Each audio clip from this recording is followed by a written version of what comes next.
Hi friends, அஸ்ஸலாமு அலைக்கும். ட்ரிப்புக்கு ஒரு அருமையான ஒரு வத்த குழம்பு ரெடி பண்ணலாம். வாங்க கிச்சனுக்கு போகலாம்.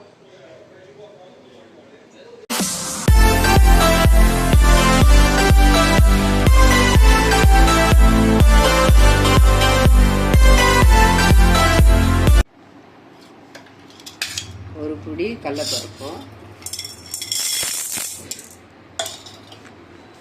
ஒரு பிடி துவரம்பருப்பும், பொன்னிறமாக வறுத்து எடுத்துக்கணும். தீயக்கூடாது.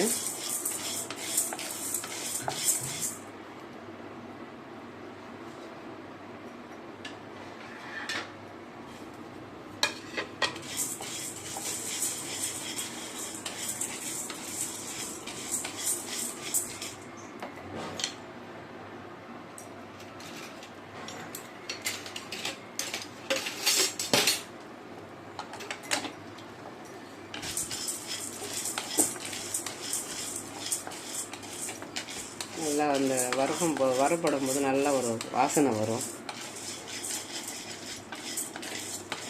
கருகாமல் வறுக்கணும்.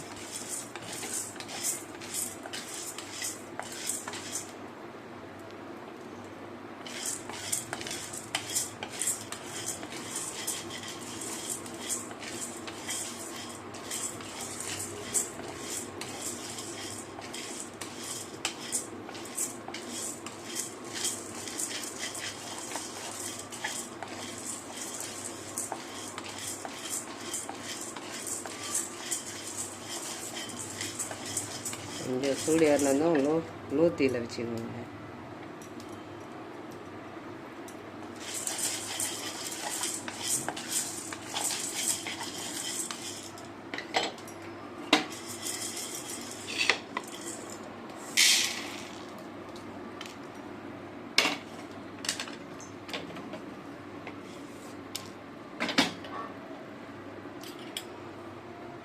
ஒரு அரை ஸ்பூன் வெந்தயம், ஒரு ஸ்பூன் சீரகம். வெந்தயம் கொஞ்சம் வரப்படட்டும். சீரகம் சேர்க்கட்டும். லைட்டாக பொன்னிறமாக ஆனதும் சீரகம்,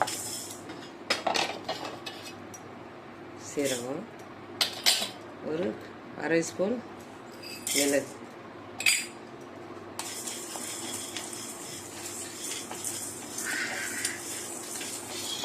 சீரகம் அதிகமானாலும் ஒன்றும் பிரச்சனை இல்லை.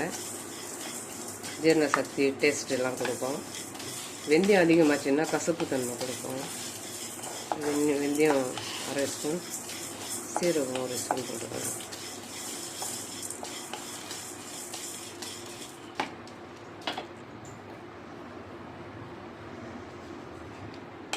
கலர் மாறினதும் கருப்பு எள்ளு, ஒரு 2 ஸ்பூன் கருப்பு எள்ளு. லோ ஃப்ளேமில் தான் இருக்கணும், இல்லைன்னா எல்லாமே பறந்துடும். கூட சேர்க்கறதுனால பேலன்ஸ் பண்ணும்.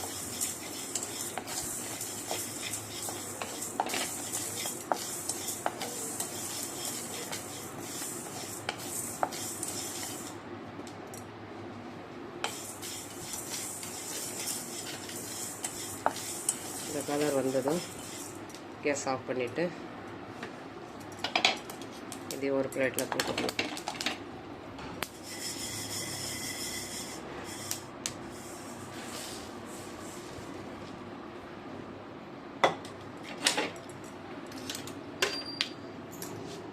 நல்லா ஆறட்டும். பவுடரை அரைச்சி எடுத்துக்கலாம். பச்சை அரிசி இதை வறுக்கக்கூடாது. இது ஒரு ஓரமாக இருக்கட்டும். 1 கிலோ சின்ன வெங்காயம், சாம்பார் வெங்காயம் 1 கிலோ. நல்லா தோல் எடுத்துட்டு வாஷ் பண்ணிக்கலாம். 5 பூண்டு, நல்லா பெரிய சைஸ் பூண்டு 5 பூண்டு, இதையும் உரிச்சு எடுத்துக்கலாம். ஒரு 150 புளி, புளியை ஊற வச்சுக்கலாம். இந்த ப்ராசஸ் ஆரம்பிக்கிறதுக்கு முன்னவே புளி ஊற வச்சிடணும். ஒரு ஓரமாக இருக்கட்டும். 1/2 கிலோ தக்காளி வாஷ் பண்ணி வச்சுருக்கேன். எல்லாம் க்ளீன் பண்ணிவிட்டு பார்க்கலாம். ஃபுல்லாக இந்த ரெசிபி வந்து நல்லெண்ணெயில் தான் செய்யணும். கொஞ்சம் எண்ணெய் விட்டுக்கலாம்.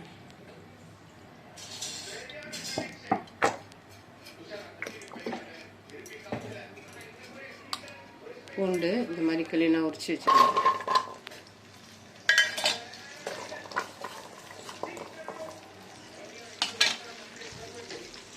உரிச்ச வெங்காயம் க்ளீன் வாஷ் பண்ணி வச்சுருக்கேன், இதை சேர்த்துக்கலாம்.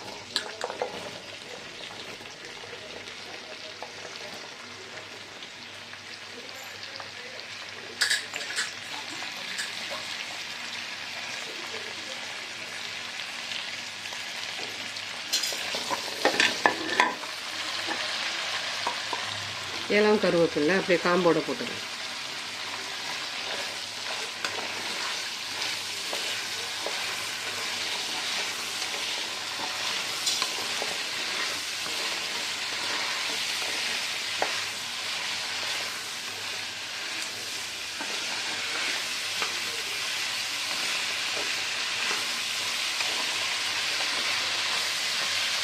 நல்லா இந்த மாதிரி அந்த ஒரு கலர் ஷைனிங்காக வரணும். அந்த ஸ்டேஜில் ஒரு பிளேட்டில் மாற்றிக்கலாம்.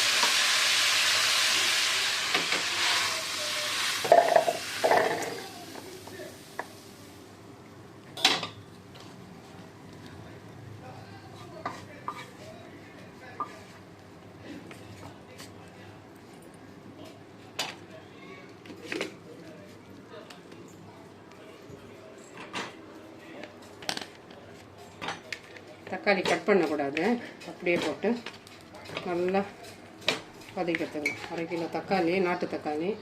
இந்த ரெசிபிக்கு நாட்டு தக்காளி தான் சேர்க்கணும். நல்லா வாஷ் பண்ணி நல்லா தொடச்சி வச்சுருக்கேன்.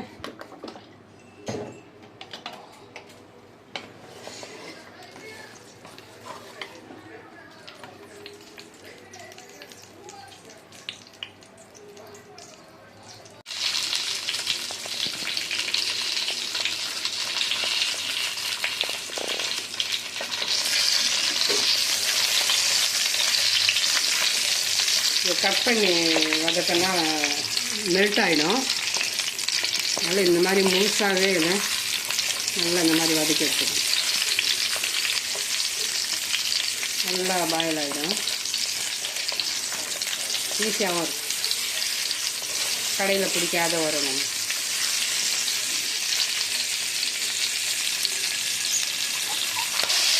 நல்லா வதங்கிடுச்சு. இந்த மாதிரி வெடி போடணும். இந்த மாதிரி வெடிப்பு வரணும். இந்த கடையிலே அந்த சூடு அடங்குற வரைக்கும் இந்த கடையிலே வச்சுட்டு கேஸ் ஆஃப் பண்ணிக்கிறேன். நீங்கள் வர்ற ஹவர் இந்த மாதிரி நம்ம வதக்கினாலும் இது தக்காளி நல்லா பச்சை வாடை போயிடும். ஈஸியாகவும் இருக்கும். கேஸ் ஆஃப் பண்ணிவிட்டு இந்த கடை சூடு போகிற வரைக்கும் இதுலேயே இருக்கட்டும்.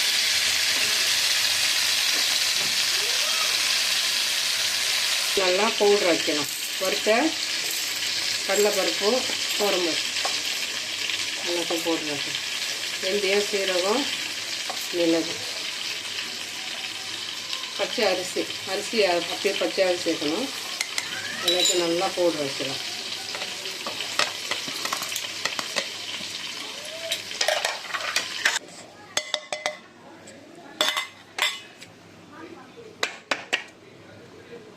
ஒரு ஓரமாக இருக்கட்டும். புளி நல்லா ஊறிடுச்சு. புளி கரைச்சிக்கணும். ஆறிடுச்சு. மொத்தத்தையும் நல்லா பேஸ்ட்டாக அரைச்சி எடுத்துக்கலாம்.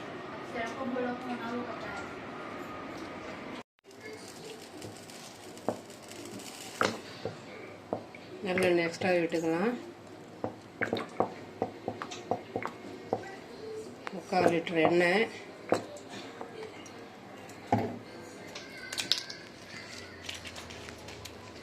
கடும் மிளகா 4 மிளகா.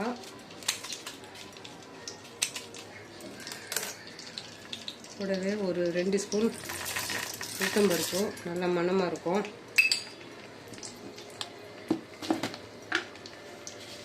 ஒரு பெரிய ஸ்பூன் கடுகு.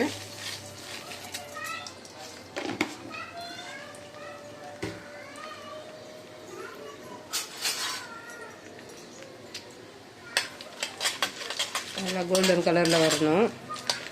உளுத்தம்பருப்பு, மிளகாய் எல்லாமே.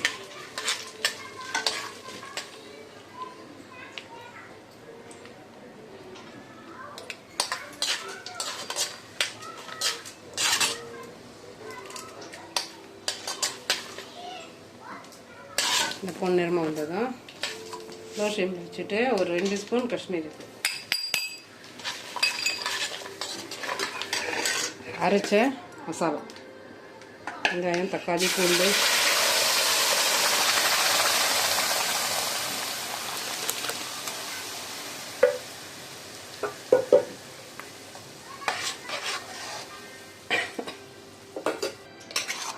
எல்லாமே கொஞ்சம் நேரம் எண்ணெயிலே அப்படியே வதங்கட்டும்.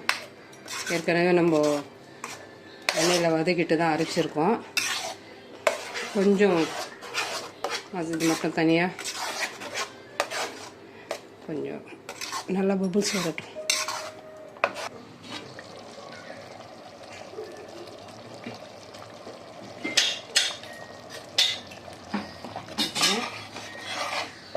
இந்த மாதிரி கொதி வரணும்.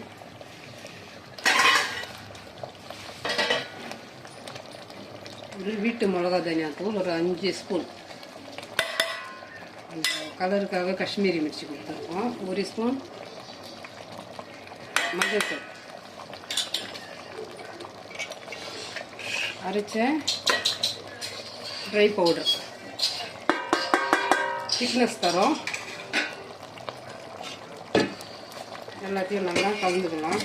எல்லாத்தையும் நல்லா கலந்து கொடுத்துக்கணும். கரைச்ச புளி,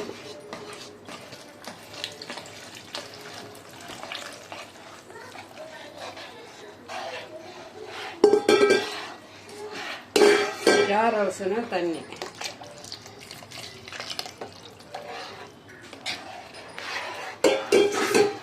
எல்லாத்துக்கும் தேவையான அளவு கல் உப்பு செக் பண்ணிக்கணும். உப்பு சரியாக இருக்கான்னு. வத்த குழம்புனா உப்பு கரெக்டாக இருந்தால் தான் அது வத்த குழம்பு.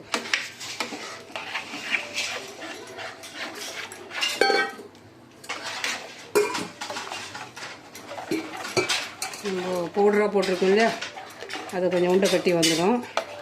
அதை நல்லா இந்த மாதிரி கரண்டி வச்சு நல்லா கரைச்சி எடுத்துக்கணும்.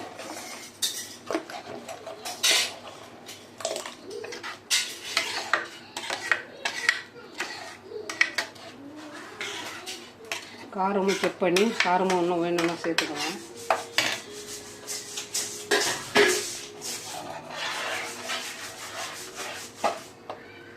உப்பெல்லாம் சரியாக இருக்கான்னு பார்த்துக்கலாம். உப்பு கம்மியாக இருக்குது.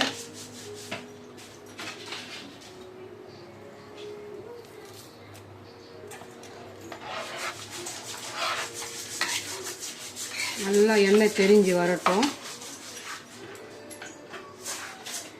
இன்னும் கொஞ்சம் எண்ணெய் சேர்த்துக்கலாம். நல்லா குச்சி எண்ணெய் தெரிஞ்சு வரணும். நல்ல எண்ணெயில் தான் இது நல்லா ஸ்டோரேஜ் பண்ண முடியும். இந்த எண்ணெய் எல்லாமே நல்லா கலந்து தெரிஞ்சு வரணும். எண்ணெய் தெரிஞ்சு வரணும். அது வரைக்கும் நல்லா கொதிக்கணும்.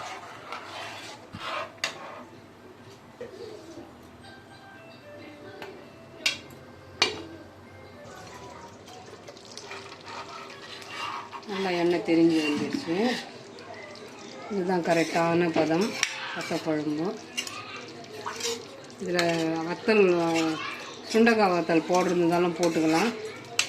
இல்லை நார்மலாகவே இந்த மாதிரி எதுவுமே போடாமையே இந்த மாதிரி ஒரு வத்த குழம்பு. இது ஒரு ட்ரிப்புக்கான வத்த குழம்பு. சர்வ் பண்ணிக்கலாம்.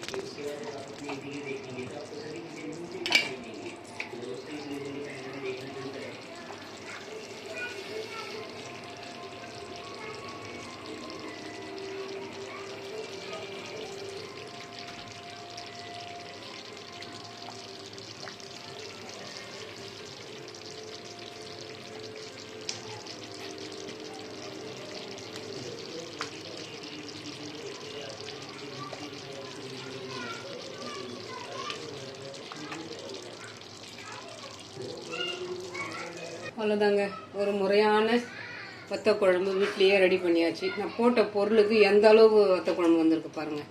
இது நம்ம சின்ன சின்ன ஒரு 100 ml 100 கிராம் 200 கிராம் பாட்டிலில் நம்ம நிரப்புனா எந்த அளவுக்கு நம்மளுக்கு வத்த குழம்பு ஃபுல்லாகவும் பாருங்கள். நம்ம இந்த மாதிரி வீட்லேயே தயார் பண்ணுறதுனால கொஞ்சம் எண்ணெயும் அதிகமாக விட்டுக்கலாம். நல்லெண்ணெய் ஃபுல்லாக நல்லெண்ணெயில் தான் செய்யணும் இந்த ரெசிபி.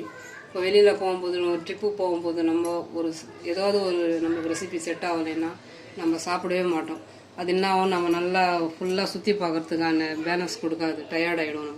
நம்ம இந்த மாதிரி ஒரு ஸ்டாக் ஒரு பேக்கில் நம்ம இந்த மாதிரி ஒரு வத்த குழம்பு ரெடி பண்ணி நம்ம ட்ரிப்பு போகும்போது வச்சுக்கணும்.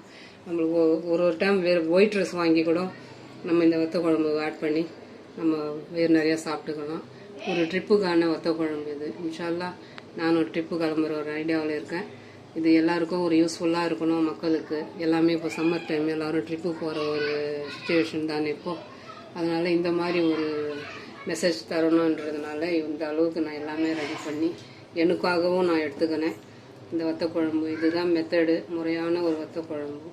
ஃபுல்லாக நம்ம நல்லெண்ணெயிலேயே எல்லாமே செய்கிறதுனால இது 1 மாதம் கெடாமல் இருக்கும். நான் இந்த பாக்ஸில் இப்போ போட்டிருக்கேன். இது டெமோக்காக தான் இவ்வளோ அர்ஜெண்ட்டாக எடுத்து போட்டேன். இது வாரின பிற்பாடு இந்த மாதிரி நல்லா மூடி கிளம்பும் போது எடுத்துக்கலாம்னு சொல்லிவிட்டு இந்த மாதிரி மூடி வச்சுடுவேன். இது ஃபுல்லாக ஆறணும். நம்ம நல்லா ஒரு பிளாஸ்டிக் கவர் போட்டு இது மேலே இந்த மாதிரி மூடி போட்டோன்னா நமக்கு லீக் ஆகாது. நல்லா இன்னும் ரொட்டேட் பண்ணுற மாதிரி ஒரு பாட்டில் இருந்தாலும் போட்டுக்கலாம். இப்போதைக்கு இந்த பாட்டிலில் இந்த பாக்ஸில் டப்பாவில் போட்டிருக்கேன்.